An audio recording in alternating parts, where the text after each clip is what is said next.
ભજનનો ભાવ એ છે કે જો સાચા દિલથી ભગવાનને પણ મળવાની અપેક્ષા લઈને તપ કરીએ તો ભગવાનને દર્શન દેવા પડે, આપે નહીં દેવા પડે.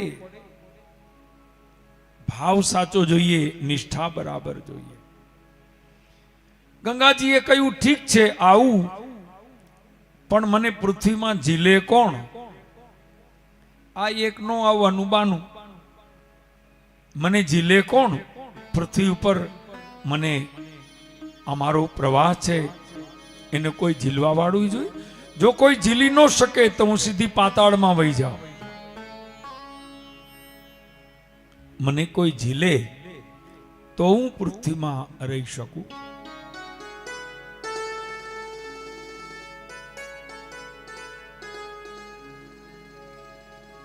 ભગીરથે કહ્યું માતાજી એ વ્યવસ્થા થઈ જશે, તમે તૈયાર છો ને? ગંગાજીએ કહ્યું કે હા ભાઈ, હવે મારે તો છૂટકો છે,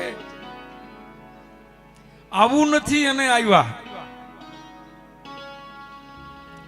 આપને તો હાવ મફત મળી ગયા છે.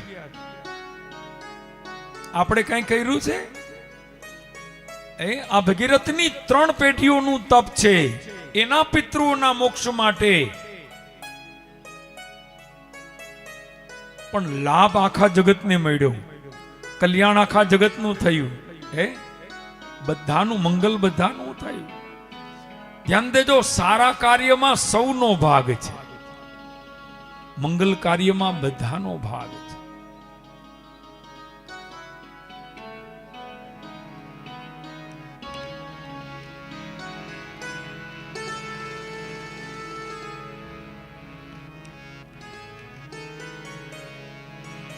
તો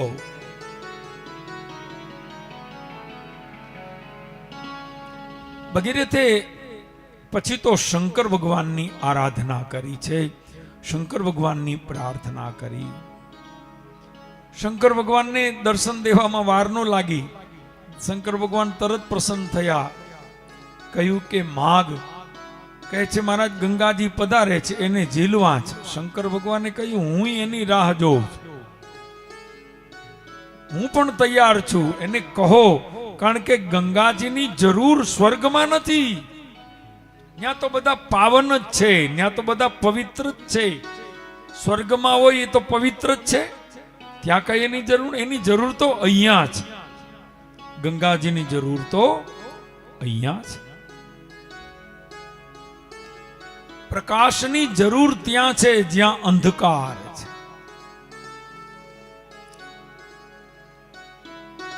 શંકર ભગવાને હા પાડી અને પછી તો ભગીરથે વિનંતી કરી અને ગંગાજી પૃથ્વી ઉપર પધારે છે. આવ્યા સીધે સીધા શિવજીની જટામાં સમાયા છે.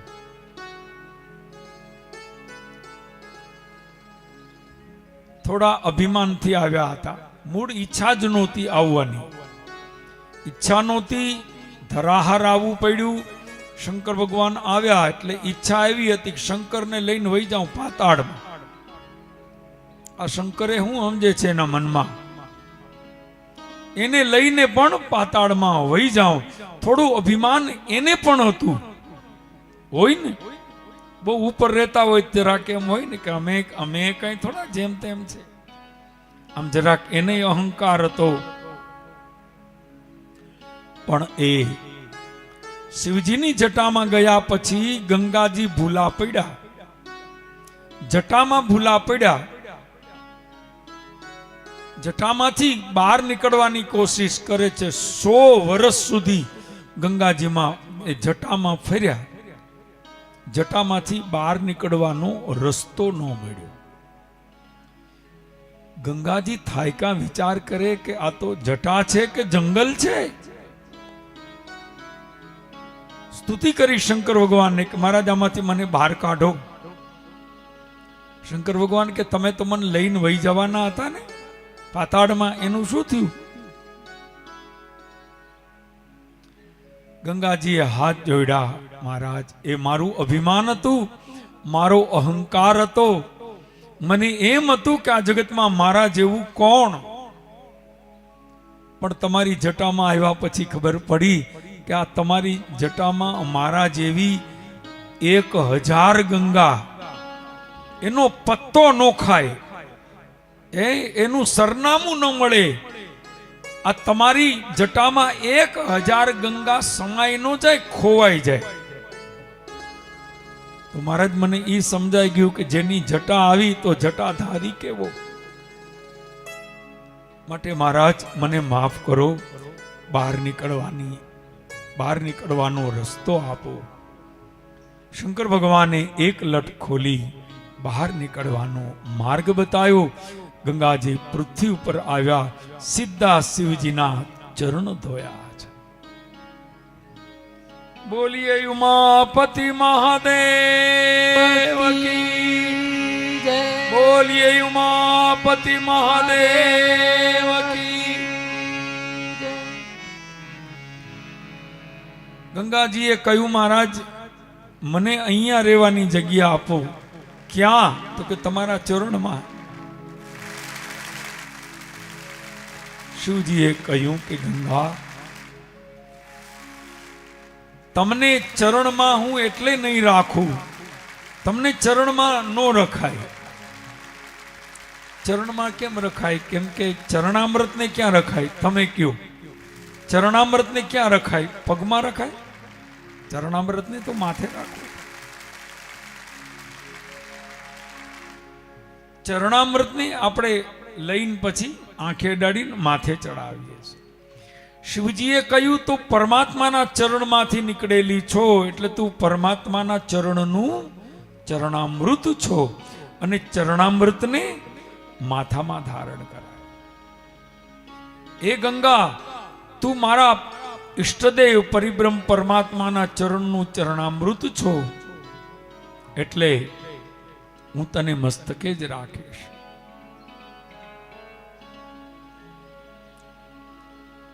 હવે તારું અભિમાન ઉતર્યું? ગંગાજીએ કહ્યું, મહારાજ હાવ ઉતરી ગયું, અભિમાન હવે મને ક્યાંય નથી. પછી તો શિવજીએ ગંગાજીને મુક્ત કર્યા. ગંગાજી નો પ્રવાહ ભગીરથની પાછળ ચાલ્યો, એના તમામ પિતૃઓને મુક્ત કર્યા, મોક્ષ આપ્યો. ભગીરથના પિતૃઓને તો તાર્યા, પણ ગંગાજીનો પ્રવાહ આજ પણ વહે છે. આ ઈ ગંગાજી છે. બોલીએ ગંગે મૈયા કી જય. એકવાર પ્રેમથી જય જયકાર કરો. બોલીએ ગંગે મૈયા કી જય.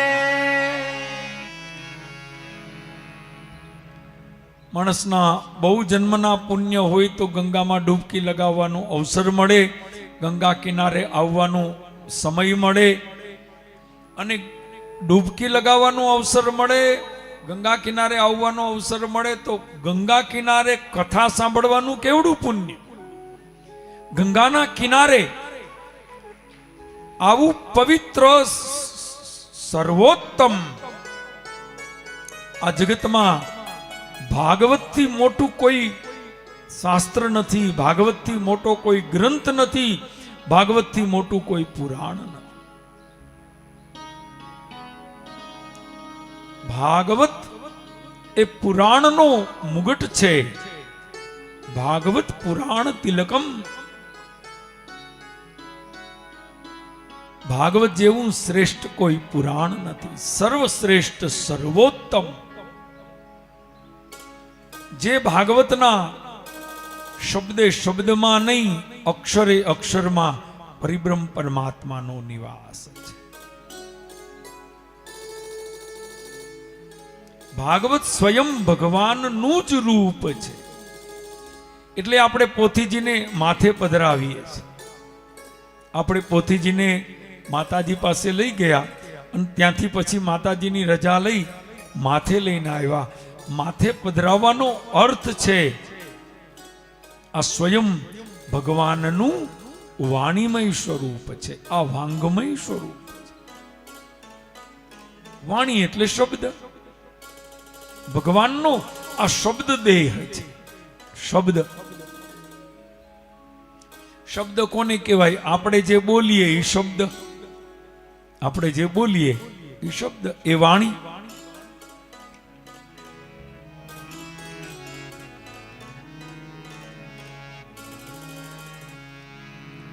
ધ્યાન દેજો, આપણે જે બોલીએ છીએ ને એ શબ્દ એ ભગવાનનું સ્વરૂપ છે.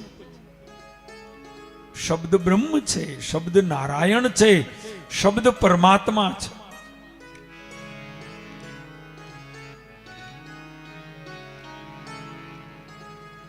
બ્રાહ્મણો મંત્ર બોલે છે તો શબ્દ હે, પણ શબ્દના અલગ અલગ પ્રકાર છે. સ્તુતિ, પ્રાર્થના, શ્લોક આ બધું છે. સારા શબ્દ છે, મીઠા શબ્દ છે, પણ ભેગું ભેગું ઈએ ભેગું કડવા શબ્દ છે. નો બોલવા જેવા શબ્દો પણ છે. માણસે કેવા શબ્દ બોલવા, કેવું બોલવું એ આપણે કથા શીખવે છે, એ આપણે સંસ્કાર શીખવે છે. આપણું બાળક નાનું હોય ને કંઈ પણ આડાવડું બોલે એટલે આપણે એમ કહીએ એમ ન બોલાય બેટા, દોષ લાગે એમ ન બોલાય, એવી રીતે ન બોલાય, આમ બોલાય, આમ ન બોલાય. આ શબ્દનો વિવેક છે, આ શબ્દની મર્યાદા છે. તો આજે આ પવિત્ર ગંગાના કિનારે આપણે સૌ આવ્યા. મને એમ લાગે છે આવ્યા નથી, ગંગાજીએ આપને તેડાવ્યા. હે, આ ગંગાજીએ આપને તેડાવ્યા એમ મને લાગે, નકર આવવાના નહોતા. 2-3 વાર તો ટ્રેનમાં મુશ્કેલી આવી, કઈ ટ્રેનમાં જવું, કેવી રીતે પહોંચશું હરિદ્વાર. પણ ગંગાજીએ જ કૃપા કરી, ઠાકોરજીએ જ કૃપા કરી, ભાગવત ભગવાને જ કૃપા કરી. વ્યવસ્થા થઈ ગઈ તી, વચ્ચે પાછી કેન્સલ થઈ ગઈ, વળી પાછું ગોઠવાય. એટલે જો તમારું કામ સફળ થવાનું હોય ને તો પરીક્ષા બહુ થાય હો. જો તમારે આમ આપણે કે લોમ વિલોમ થાય, પરીક્ષા થાય તો સમજી લેવું કે ભગવાન કસોટી કરે છે અને હવે કામ વધારે સારું થશે. આપણે આવ્યા નથી, ગંગાજી આપણે બોલાવ્યા છે. એ બોલાવે તો જ અવાય. બાકી ઘણાય નક્કી કરીને બેઠા હતા, એ નથી આવી શક્યા. અને ઘણાનું આવવાનું નક્કી નહોતું, એ આવી ગયા. હવની મોર આવી ગયા. લ્યો,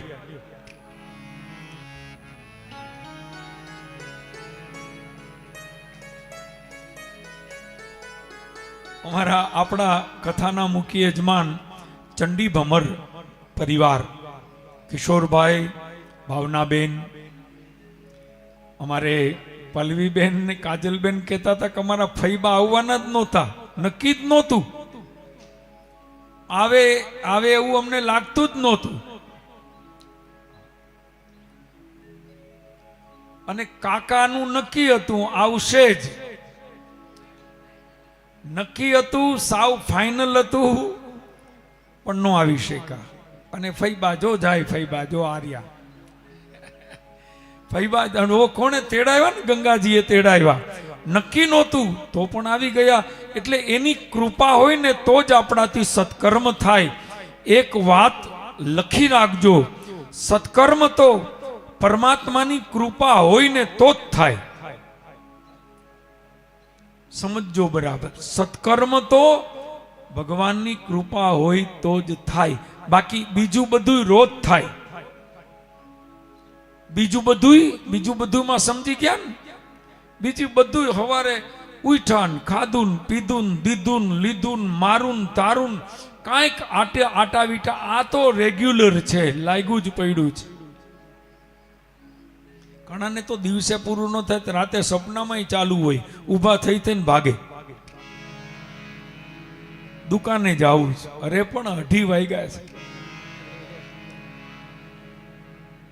એક વેપારી ઊભા છે ને ઉપડા રાતે 2:30 વાગે, મીંડા બાયણું ખોલવા. ઘરવાળા કે ક્યાં જાવ? તો દુકાને જાવું, ટાઈમ થઈ ગયો.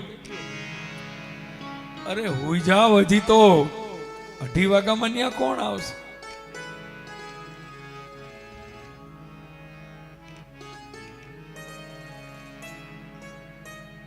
આ સંસાર મનમાંથી નીકળતો નથી.